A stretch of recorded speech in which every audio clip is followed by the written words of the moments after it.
मेरा पहला सवाल लोकेश जिंदल जी आपके पास। सबसे पहला तो सवाल है कि कोलकाता हो या बदलापुर, जो हो रहा है वो रूह को हिला देने वाली घटनाएं सामने आ रही हैं।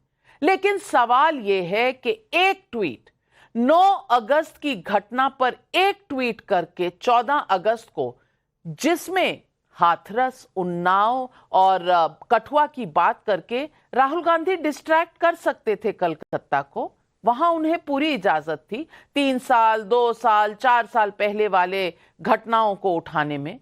लेकिन आज रायबरेली पर वो डिस्ट्रैक्ट नहीं होना चाहते थे। क्या ये ममता बनर्जी का संरक्षण है? क्या ये नया एक स्ट्रैटेजिक टूल है इंडिया अलायंस का कि आपस में किसी नॉन बीजेपी रूल्ड स्टेट में अगर कुछ हो तो हम एक दूसरे के यहां अपराध और जिस तरह से सारा इन्वेस्टिगेशन हैंडल या मिस हैंडल हुआ है उसको ढकेंगे, उसको एक दूसरे को सपोर्ट करेंगे। लेकिन बीजेपी शासित राज्यों में हम आक्रोश पर बहुत बोलेंगे, ऑल आउट जाएंगे। क्या ये नई स्ट्रैटेजी है अब? नाविका जी नमस्कार।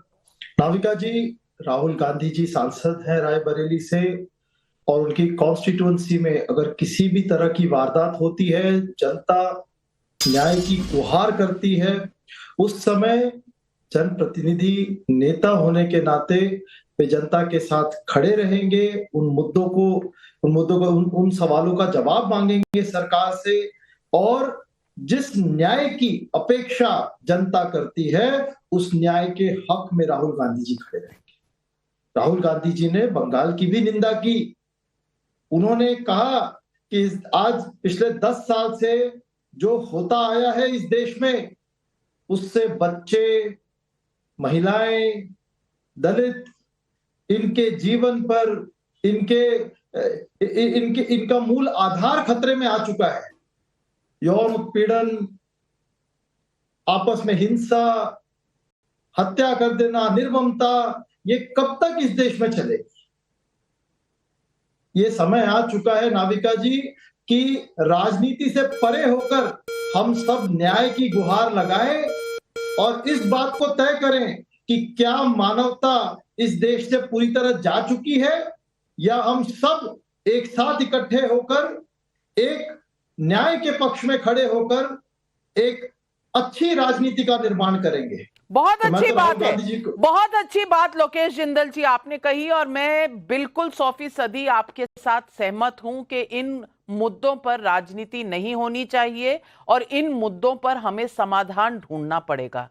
लेकिन हाथरस पे राजनीति होगी, उन्नाव पे राजनीति होगी, कठुआ पे राजनीति होगी, बंगाल में नहीं होने देंगे राजनीति। नंबर 1 सवाल। नंबर 2 सवाल, आपने कहा ये इनकी कॉन्स्टिट्यूएंसी है और वो आवाज उठाने गए थे। मैं इसका भी बहुत सपोर्ट करती हूं कि उनकी कॉन्स्टिट्यूएंसी है, दलित मर्डर हुआ है और इस पर आवाज उठानी चाहिए, ये उनका अधिकार है, मैं पहले कह चुकी हूं। लेकिन वो देश में और पार्लियामेंट में लीडर ऑफ ऑपोजिशन भी है, पूरे देश के जब लीडर ऑफ ऑपोजिशन है और बंगाल के मुद्दे पर इतना आक्रोश है, तो उस मुद्दे को डिस्ट्रैक्शन कहना, राधिका खेड़ा जी, क्या सही है? उस मुद्दे को डिस्ट्रैक्शन कहना और फिर से मीडिया अगर सवाल पूछे तो मीडिया को कहना कि आप दलित के मुद्दे नहीं उठाना चाहते इसलिए बंगाल पर सवाल पूछ रहे हैं, ये सवाल क्या जायज है? ये डिस्ट्रैक्शन क्या जायज है? राधिका खेड़ा जी। नमस्कार नाविका जी। देखिए ना नाविका जी, कितना डरे हुए हैं राहुल गांधी जी, जो ये बार बार लगातार कहते थे जनता को डरो मत। आज वो ममता बनर्जी से डरे हुए हैं, आज वो अखिलेश यादव से डरे हुए हैं, आज वो अपने तेलंगाना के मुख्यमंत्री से डरे हुए हैं, आज अपने कर्नाटक के मुख्यमंत्री से डरे हुए हैं, आज अपने झारखंड के मुख्यमंत्री से डरे हुए हैं। सबसे डरे हुए हैं, इसलिए सिलेक्टिव ट्रेजेडी टूरिज्म करते हैं। सिलेक्टिव ट्रेजेडी टूरिज्म करने वो रायबरेली पहुंच गए, लेकिन अयोध्या के बारे में बात नहीं कही, जहां पे एक छोटी हिंदू लड़की के साथ लगातार समाजवादी पार्टी का पोस्टर बॉय का दोस्त और उनका साथी और समाजवादी पार्टी का नेता बलात्कार कर रहा था।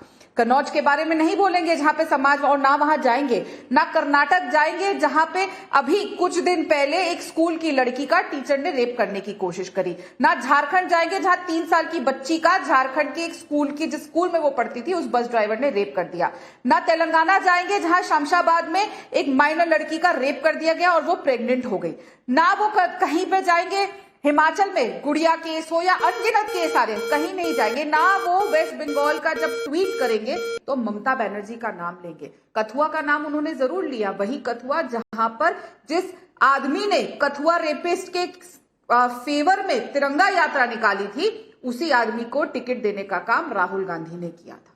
वहां पे तो चर्चा नहीं करेंगे, इसलिए मैंने कहा वो एक डरे हुए आदमी है। दुनिया को डरो मत कहते कहते वो खुद डर गए हैं, क्योंकि हम सब जानते हैं किस तरीके से कांग्रेस एक पैरासाइट है और इन्हीं लोगों के चलते तो उनकी सीटें आई हैं, वरना अपने आप में अगर देखा जाए उनको कहीं कोई सीटें नहीं मिली लोकसभा में। तो इसीलिए ये डर है ना कि आगे जाके क्या होगा, आगे भी चुनाव है, तो ये सत्ता का जो नशा है और सत्ता खोने का जो डर है, उसके चलते सिलेक्ट ट्रेजेडी टूरिज्म पे आज वो एक जगह चले गए। और बिल्कुल सही बात है, अब सारा इल्जाम मीडिया पे लगाना है, क्योंकि मीडिया से ही उनकी जाति पूछनी है, मीडिया से ही उनका धर्म पूछना है और मीडिया को ही बाद में उनको धमकाना है कि आप ये आउटरीच आप चाह रहे। अरे क्यों नहीं, क्या अगर आप एक दलित की आवाज बन रहे हैं तो डॉक्टरों की आवाज नहीं बन रही? पूरे देश के डॉक्टर आज सड़कों में हैं। बिल्कुल सही सवाल है। और अनुराग भदौरिया जी, मैं ये सवाल आपसे भी पूछूंगी, बीजेपी ने सवाल उठाया है कि कपिल सिब्बल, क्या ये एक संजोग है?